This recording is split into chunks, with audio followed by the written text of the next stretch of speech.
আব্বু আমার চিপস কিনে দিব আর ললিপপ কিনে দিব। আল মুসলিমিন ওয়াল মুসলিমাতি ওয়াল মুমিনিন সাথে মজার মিষ্টিও কিনে দিব। মুমিনিন ওয়াল মুমিনাতি ওয়াল কানিতিন ওয়াল কানিতাত। আব্বু আজ রাত্রির জন্য বাড়ি দই কিনে নিয়ে আসবো। নামো। আচ্ছা আব্বু। আব্বু আমি চিপস খাবো। আবার চিপস খাবা? চলো আব্বু চলো। কোনটা নিবা? এটা দেবো? এইটা খাবো। সম্পূর্ণ নাটকটি দেখুন আগে এই না বাব্বু। ভাই কয় টাকা? 10 টাকা। এই নেন।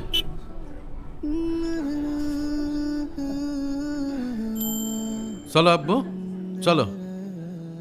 সাত্তার সাহেব তার ছোট ছেলেকে নিয়ে এতিমখানার দিকে যায়।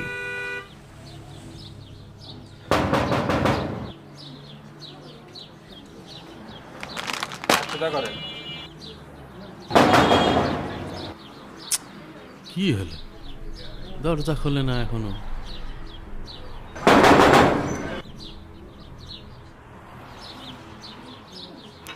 আসসালামু আলাইকুম। ওয়ালাইকুম আসসালাম। আব্দুল্লাহর একটু ডেকে আনো তো বাবু।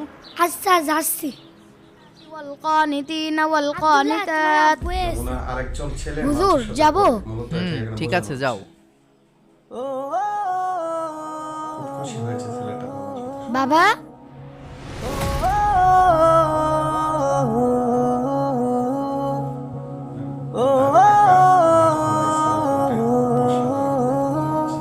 এতিম ছেলে। এই কি হয়েছে কি? এতবার হুজুরকে দিয়ে ফোন করিয়ে আমাকে আসতে বলিস কেন? আব্বু তোমাকে খুব দেখতে ইচ্ছা করছিল। আম্মুর কথা মনে পড়ে তো। আম্মুকে তো দেখতে পারি না, তাই তোমাকে আসতে বলি। তোর মা মারা যাওয়ার পর তোর সৎ মা তোকে বাসায় থাকতে দেবে না, এর জন্যই তো তোকে আমি এতিমখানায় রাখছি। তারপরও তুই আমাকে এত জ্বালাস কেন? আব্বু এই এতিমখানায় থাকতে আমার আর ভাল লাগে না। তুমি দেখতে আসো না, তাই মাদ্রাসার সব ছাত্ররা আমাকে এতিম এতিম বলে খেপায়। এতিম বলে তাই কি হয়েছে? এতিম বললে কি গায়ের চামড়া পুষে যায় নাকি? আব্বু এই ঈদে আমাকে একটু বাড়ি নিয়ে যাও। না, তোকে বাড়ি যেতে হবে না। তুই বাড়ি গেলে তোর সৎ মা অনেক বকাঝকা করবে। তাছাড়া এতিমখানার সবাই এখানে ঈদ করবে, ওদের সাথে তুই এখানে ঈদ করবি। আব্বু আমাকে একটু খাবার কিনে দাও। পড়তে পড়তে মাঝের মধ্যে অনেক ক্ষুধা লাগে, তখন আমি খাবো। আরে এত কিসের ক্ষুধা? মাদ্রাসায় খেতে দেয় না? আমার কাছে কোনো টাকা নেই, আমি কিছু কিনে দিতে পারবো না। যা যা। প্রতিবারের মতো এবারও আব্দুল্লাহর বাবা তাকে ধমকিয়ে এতিমখানায় পাঠিয়ে দিল। আব্দুল্লাহ কাঁদতে কাঁদতে ভেতরে ঢুকে গেল। চলো, যত সব ঝামেলা, পিতার যে এই জন্যই আমি দায়িত্ব, এখানে আসতে সেটা চাই। পালন করা হচ্ছে না।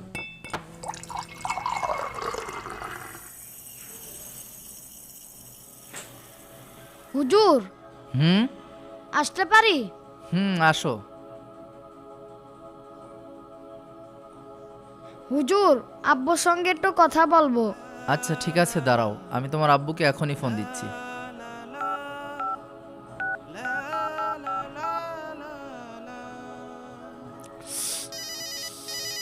দান ভাই, কি আবার রিং দিল? একটু কথা বলিনি। আমার এই ছেলেটা পাগল করে ছাড়বে। আসসালামু আলাইকুম রহমতুল্লাহ। ওয়ালাইকুম আসসালাম। হ্যাঁ ভাই ভালো আছেন? আলহামদুলিল্লাহ। আব্দুল্লাহ আপনার সাথে কথা বলতে চাচ্ছে। হুজুর, আব্দুল্লাহ বললেই আপনি আমাকে ফোন করেন কেন? ও তো আপনার সঙ্গে কথা বলার জন্য কান্নাকাটি করে। ও যা করে করুক, এরপর থেকে আপনি আমাকে ফোন দিবেন না। আব্দুল্লাহ তো আপনারই ছেলে, আপনি তাকে এত অবহেলা করেন কেন? বছরে একটা বার দেখতে আসেন, তার জন্য একটু খাবারও নিয়ে আসেন না। ধুর, শুধু ফাও ফেসাল পাড়ে। আব্দুল্লাহ এদিকে আসো। জি হুজুর। তুমি মন খারাপ করো না, তোমার আব্বু তো অনেক ব্যস্ত, আমরা তো আছি। তুমি ভালো করে পড়াশোনা করো, তোমার বড় ভাইরা যেভাবে পড়াশোনা করে করে মানুষের মতো মানুষ হও, অনেক বড় হবা। যাও পড়াশোনা করো। হায় আফসোস, এতিম ছেলেটা, এরপরও তার প্রতি তার বাবার এমন অবহেলা।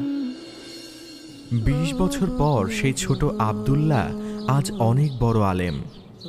একদিন সে বাড়িতে এসে দেখে আসসালামু আলাইকুম। বোঝানো হচ্ছে, দেখুন কি হয়।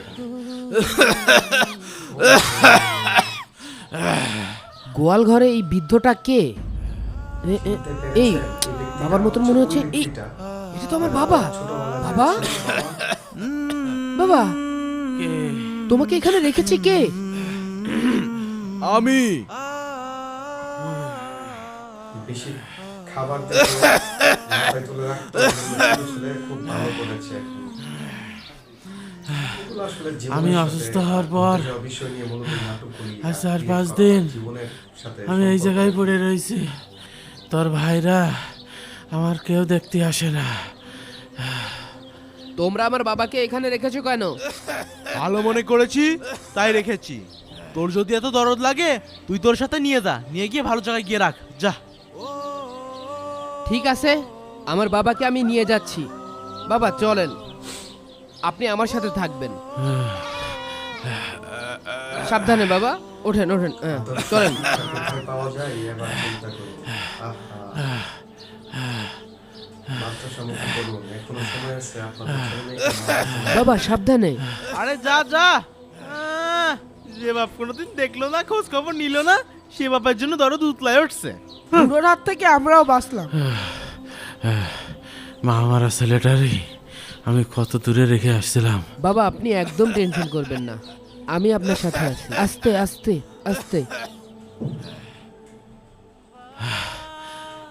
আব্দুল্লাহ, আমার অনেক বড় ভুল হয়ে গেছিল তোরে আপন না ভেবে। আদি খেতা দেখাচ্ছে, চল। বাবা আপনি কোনো ভুল করেননি। আপনার ওসিলায় আমি এই দুনিয়াতে আসতে পেরেছি, একজন আলেম হতে পেরেছি। এই জন্য আমি আপনার কাছে চিরকৃতজ্ঞ। আজ থেকে আমি আপনার দায়িত্ব নিলাম। চলেন বাবা। আপনি পৃথিবীর সকল বাবা মাকে সুস্থ রাখুন, হায়াতে তৈয়বা দান করুন।